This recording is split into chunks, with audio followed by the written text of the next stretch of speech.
वैदिक पर्सपेक्टिव के इस YouTube चैनल को सब्सक्राइब करें, वीडियो को लाइक व शेयर करें। ओम ईतायाम उपगव्यन्त इंद्रमस्माकं सुप्रमतिं वावृधाति अनाम्रणः कुवित आत अस्य रायः गवाम कीतम परम अवर्जते न।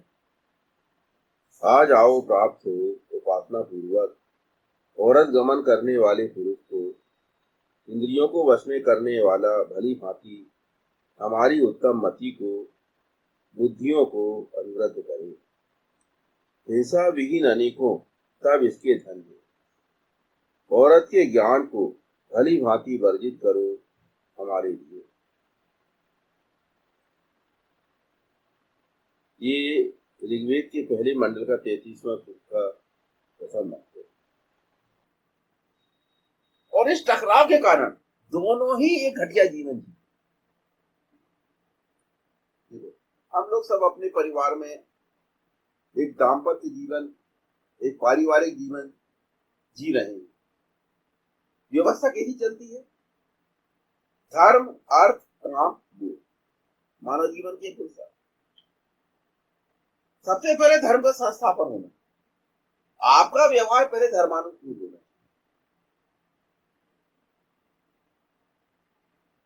फिर धर्मानुकूल अर्थ, धर्म सम्मत ढंग से आपको अर्थोपार्जन करना पड़ेगा। जब धर्म का ज्ञान होगा, धर्म पर आचरण होगा, धर्मानुसार हम अर्थ अर्जित करेंगे और फिर विवाह करेंगे, तो हम धर्म और अर्थानुसार काम होगा। हमने इसको इस ढंग से, व्यवस्थित ढंग से न समझकर, हमने समझा कि इसका नॉलेज मात्र हो जाने से हम बहुत हो गए। जब व्यवहार में वो लागू हुई, बाकी का क्या कहें? तो ये क्या है कि हमारी वस्तु स्थिति, हम इतनी जानकारी रखने के बावजूद भी वेद कहता है कि इमाम नारिम सुकृति दधात, पहला नियम हम सब कर, पर हमने ज्यादा ध्यान नहीं दिया। तो बहुत सारे जो है कंफ्यूजन हमारे रहे। तो इसमें क्या है, इसको जो सिस्टम है, सिस्टम को लागू करने की जरूरत है। सिस्टम को हम लागू करेंगे तो हमें वेद के अनुसार ही अपने जीवन में निर्णय लेना, फिर संतान उत्पत्ति के पूर्व सुमंगली बनाना, स्वयं सुकृत बनना और पत्नी को सुमंगली बनाना, ये सारी चीजें हमारे यहाँ लिखी हुई। इतिहास में ये सब व्यवहार किया गया है। हमें उस समय इसकी जो गंभीरता है उसका सही अनुमान नहीं कि ये नियम सब पर कार्य करते हैं। हम अपनी सुविधा के अनुसार नियम नहीं बना सकते। तो हमने क्या किए, हमने अपने लिए सूटेबल नियम बना लिए, क्योंकि ये अधिकार हमको है। ये व्यक्ति, हर कोई व्यक्ति कर रहा है, अपने लिए सूटेबल नियम बना लेता है। झगड़ा किस बात का हो रहा है आज? तो वहां किसी औरत की इज्जत और आबरू की दूसरी वैल्यू नहीं, क्यों? क्योंकि वो पुरुषों के लिए सूटेबल नियम। अब औरत वर्ग की मांग है कि उसके लिए सूटेबल नियम बनाए जाए। तो सृष्टि के नियम क्या बताते हैं? सृष्टि के नियम ये बताते हैं कि इस सृष्टि के नियम हर व्यक्ति पर लागू होते हैं और कोई व्यक्ति इनसे बाहर नहीं निकलता। लेकिन उसके परिणाम से कोई बच नहीं सकता। तो ये क्या है कि अगर आप सृष्टि की व्यवस्था को विधिवत मानेंगे तो आपको बहुत सी चीजों की जरूरत ही नहीं पड़ेगी ना। ये तो सृष्टि के नियमों के साथ यही तो है कि कोई उनको धोखा नहीं देता और व्यक्ति ये कोशिश करता है तो हम लोगों को यही समझाना चाहते हैं कि क्योंकि आप इन नियमों को धोखा नहीं दे सकते और ये नियम सब पर लागू होते हैं, इसलिए इन्हें जाने, समझे और अपने जीवन में लागू करें, क्योंकि ये आपके बेनिफिट में है या इससे आपको नुकसान नहीं है कुछ भी। सृष्टि के नियमों को मानने से वैसा ही नुकसान नहीं है जैसे हवा, पानी और भोजन।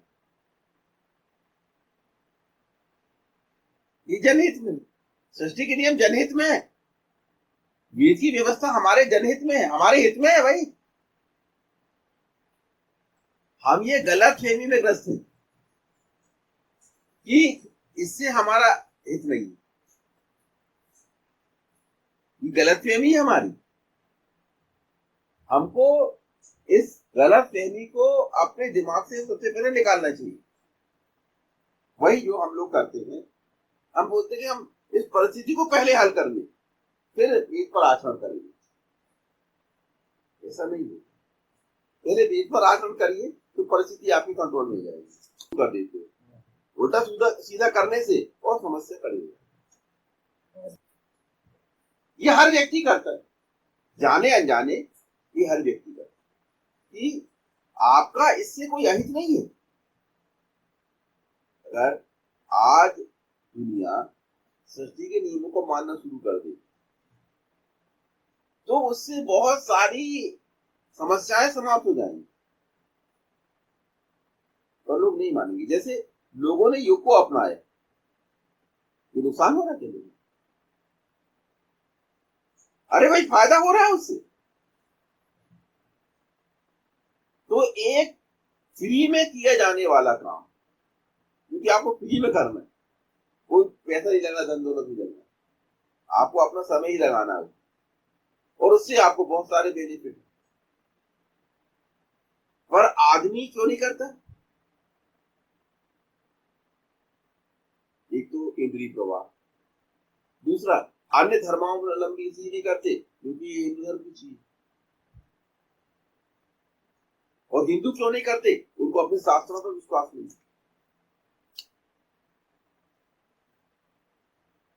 हम अनावश्यक रूप से सृष्टि के नियमों से टकराते,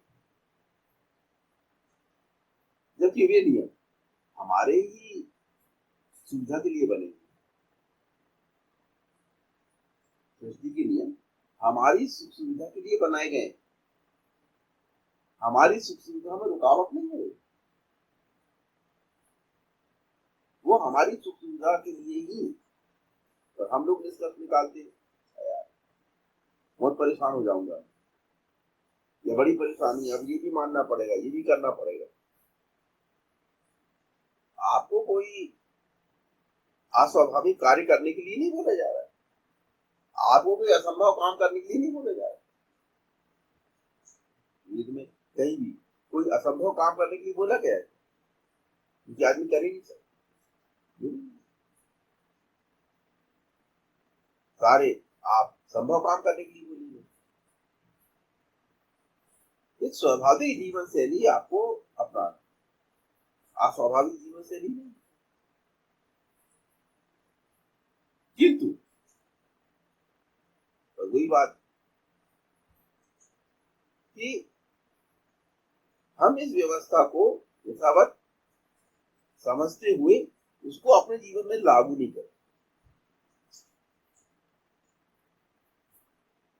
अपने लिए नियम मानना है, पाने आपको दूसरे को क्या करना है क्या नहीं करना है ये वो डिसाइड करेगा। आपको अपना व्यवहार सही करना है। देखो धर्माचरण क्या है? धर्माचरण तो यही है कि आपके अंदर धैर्य होना चाहिए। धर्म के जो 10 लक्षण है वो अगर आपके अंदर पाए जाते हैं तो आप धार्मिक हैं, और अगर धर्म की 10 लक्षण आपके अंदर नहीं पाए जाते तो आप धार्मिक ही नहीं।